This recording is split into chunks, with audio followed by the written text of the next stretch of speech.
Eh bien bonsoir à tous les amis, supporters sportifs parisiens, parisiennes, Angevins, Angevins, Angevines. Angers, n'importe quoi, ça commence les bugs. Supporters, supportrices d'autres clubs, amoureux, amoureuses du football, bienvenue à vous. Les amis, écoutez, ça va être un avant-match assez particulier, puis ça va risque d'être un petit peu long, puisque j'aimerais faire une pierre deux coups ce soir, comme le titre l'indique, j'aimerais revenir sur l'affaire Le Gret. Parce que Le Gret est en train de prendre une sauce monumentale, et ça sent vraiment la fin pour Don Noël, donc et tant mieux. Donc je voulais en parler parce que ça me tient à cœur, il y a des choses que j'aimerais dire sur ce sujet.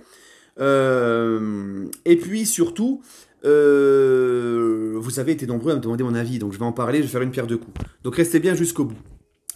Donc les amis, déjà je pose la question, est-ce que vous trouvez normal qu'on ait à la tête d'une grande fédération de football comme celle de la France, un mec de 81 ans déjà? Je ne sais même pas si dans les plus petites fédérations, on voit ça. Bref, Le Gret a réussi à faire l'exploit de se mettre les deux plus grandes légendes de notre football, Platini et Zidane. Il arrive à se les mettre à dos.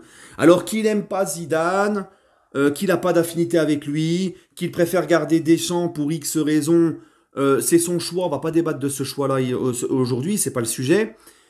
Mais au moins, tu dois une chose, c'est de respecter Zidane. Quand tu es président de ta fédération, tu respectes tes légendes, même si tu les aimes pas ou que tu es en embrouille avec eux. Et ce qu'il a fait là à Zizou, c'est un gros manque de respect. Zidane n'a jamais ouvert sa bouche. Zidane n'a jamais rien dit de mal sur Le Gret ou la Fédé.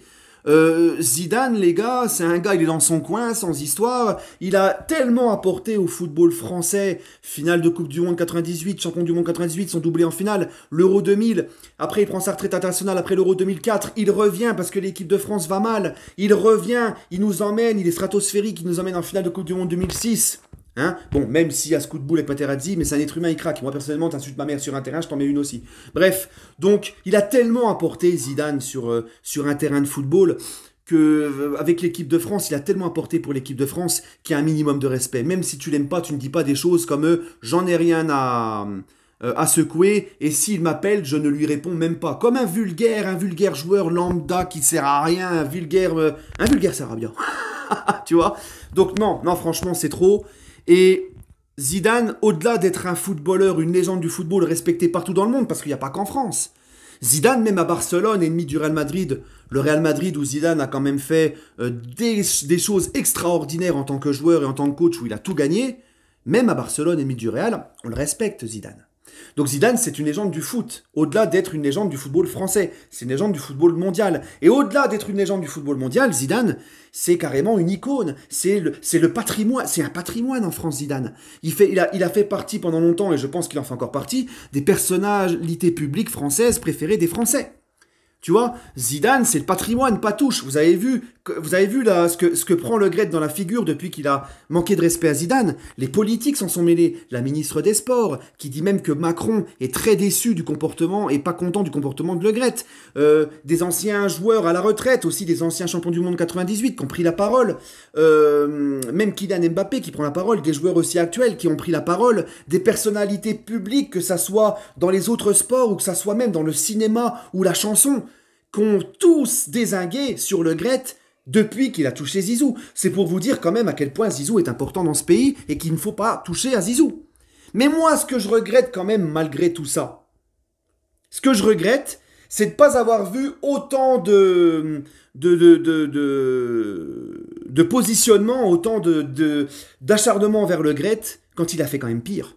Il y a quand même pire que de manquer de respect à Zidane dans ce qu'a fait Le Gret. Notamment quand il a minimisé les menaces de mort et les propos racistes envers Kylian Mbappé après son penalty raté à l'Euro face à la Suisse. Rappelez-vous, menaces de mort, grosses insultes de ouf, macaque, singe, etc. On les a vus tourner ces messages-là sur les réseaux. Il a d'ailleurs porté plainte, Kylian. Et Kylian avait d'ailleurs déploré publiquement que Le Gret ne lui avait pas porté son soutien. Ensuite, Le Gret, il fait une interview où il minimise ça. D'accord? Et il te dit encore plus, pire que ça, il te dit carrément, en plein milieu de cette histoire-là, il trouve pas mieux qu'à dire quand un joueur black marque en équipe de France. Quand tu sais que beaucoup de personnes noires en France, pour eux, black, ça les vexe, ça leur fait mal, c'est péjoratif. Tu vois? Et c'est pas à nous qui ne sommes pas à leur place de leur dire vous en faites trop ou pas ou vous victimisez. Non, c'est eux qui ressentent les choses. C'est eux les mieux placés pour savoir ce qu'ils ressentent. Donc quand eux te disent nous appeler black quand on ne dit pas d'un blanc un white, eh ben ça nous vexe, ça nous fait mal. Il faut prendre ça en compte, c'est important. Tu ne dis pas ce mot-là. Et lui, Le Gret, il trouve pas mieux que d'employer ce mot-là. Lui, président de la Fédération française de football, où dans le football, on combat tout le temps le racisme, et c'est la devise de l'UEFA, etc. Même s'il y a beaucoup d'hypocrisie là-dedans. Parce que bon, voilà. Bref, on va pas faire un débat sur l'UEFA et le racisme, mais voilà. Tu vois ce que je veux dire? Donc, ça a été trop loin. Ce gars-là, moi, je déplore donc qu'il n'y a pas eu autant de déferlantes et de positions des grandes personnalités publiques, tout sport confondu et tout domaine confondu, envers Le Gret à ce moment-là, comme il y a eu depuis qu'il a fait du manque de respect à Zidane. Moi, c'est ce que je déplore. Il a même fallu attendre que Le Gret manque de respect et dérape envers Zidane pour que même les femmes qui sont victimes d'harcèlement sexuel à son égard s'expriment, comme ça a été le cas aujourd'hui d'une femme, une ancienne femme de la fédération qui a témoigné enfin à BFM. Pourquoi attendre qu'ils s'en prennent à Zidane pour pouvoir tout déballer? J'aurais voulu voir ça avant. Donc j'espère en tout cas une chose, parce qu'il y a la présomption d'innocence en France, s'il est vraiment condamné pour ses propos d'harcèlement sexuel, Noël Le Gret, s'il est condamné pour ça, si ça s'avère vrai qu'il est condamné, j'espère que toutes ces personnes-là, qu'on a entendues par rapport au fait qu'il a manqué de respect à Zidane et qu'on dézingué Le Gret, j'espère qu'ils en feront de même, parce que c'est bien plus grave quand même. Hein? C'est bien plus grave que de s'en prendre à Zidane. Tu vois ce que je veux dire? Voilà. Donc, en tout cas, je pense que là, c'est terminé. D'ailleurs, il y a le COMEX qui va se réunir pour le destituer. Et je pense également, sincèrement, et ça c'est mon avis, je peux me tromper, mais que si Le Gret part, Deschamps part. Parce qu'il est trop affilié à Le Gret. Il est trop affilié à lui et je ne pense pas qu'il voudra bosser avec une autre personne que Le Gret.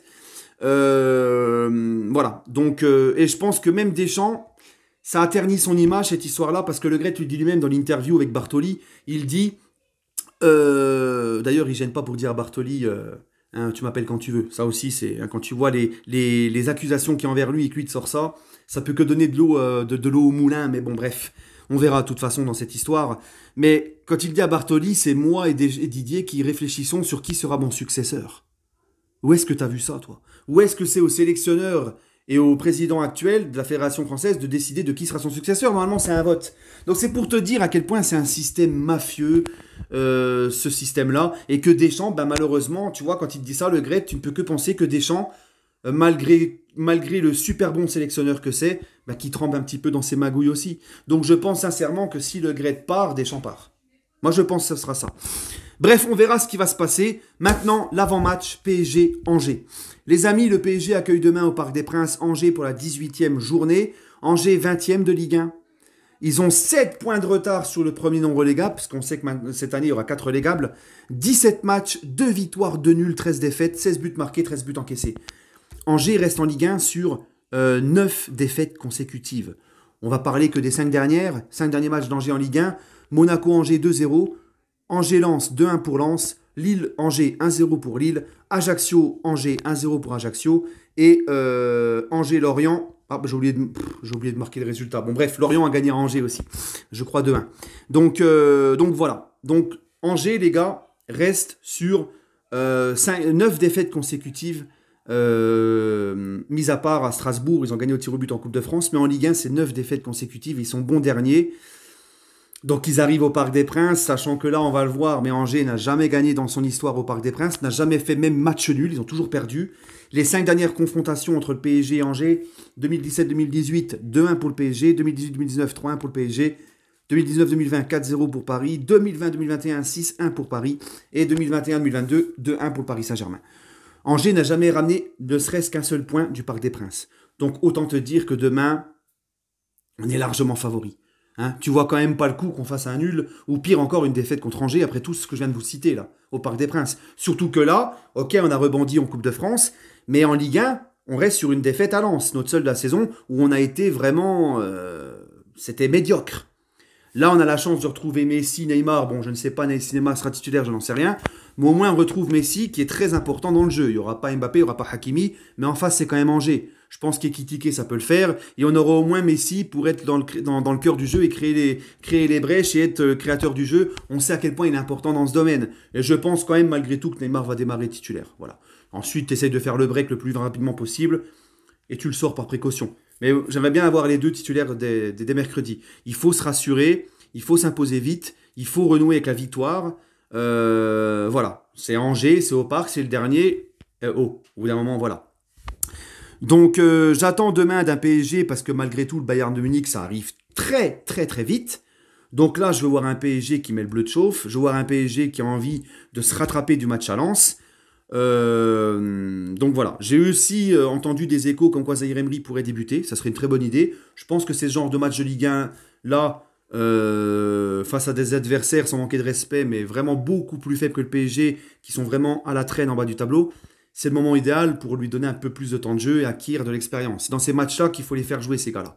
Donc pourquoi pas voir Zaïre Emery entouré de Verratti et de Fabian Ruiz ou de Verratti Vitinha, je ne sais pas, hein, des joueurs d'expérience à ses côtés, qui ont un peu plus d'expérience à ses côtés. Voilà. Donc, personnellement, mon pronostic, les amis, je pense que je vois une large victoire du PSG. Je vois un petit 3-0 pour le Paris Saint-Germain. Voilà. Bref, les amis, sur ce, bah écoutez, je vous souhaite à tous une agréable soirée et on se retrouvera demain pour le débrief à chaud. Prenez soin de vous et allez Paris.